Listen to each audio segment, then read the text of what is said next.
useful tool that is built into QGIS is the buffer tool. So we might be looking at this if we're looking at receptors in a certain distance of a site.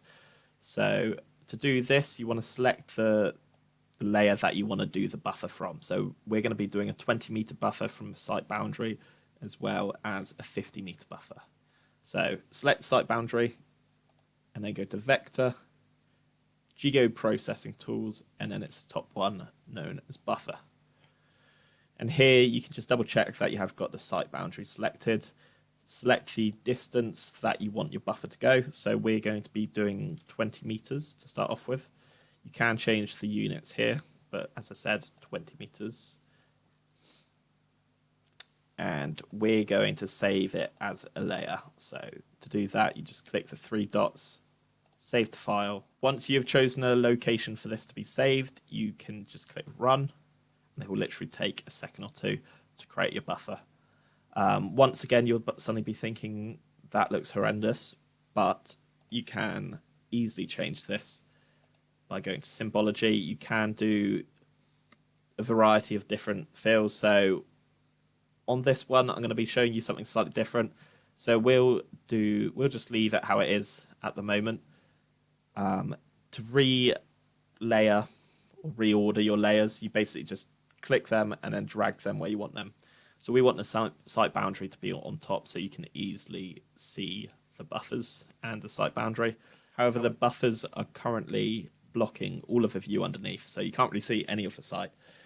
So to change this, we can click on the symbology, and at the bottom you'll see layer rendering. So if you click that little drop down, it will open up this extra sort of settings selection, and we want to change the opacity. So this is basically how transparent it is, and we'll change this down to 50%. Click OK, and then you can still see your buffer and also the map underneath. So that's one way that you can decide to do your buffers.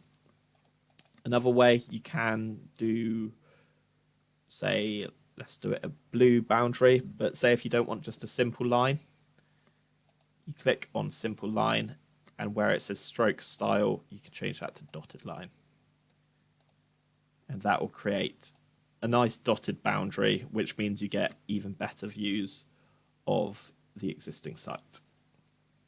And you just want to repeat this process if you want to do another buffer. So click the boundary that you want the buffer to be done from, Vector, Geoprocessing, Buffer, change the distance this time up to 50 meters, and save it in the location.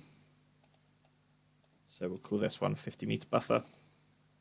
Click run, and there we go. So we have a nice, easy buffer drawn.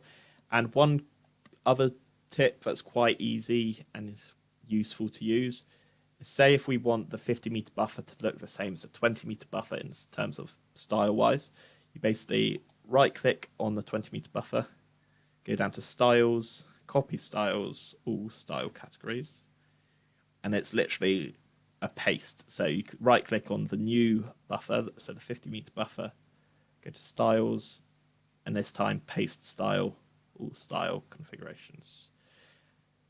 And there we have it. So we've got two buffers. You'll probably want to change the color of the 50-meter one, just so you don't get confused. We'll go for a green.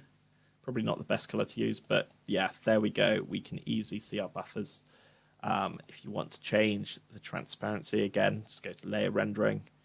And now they're lines. We might as well put it up to 100% for each of these. And that is how you create a buffer.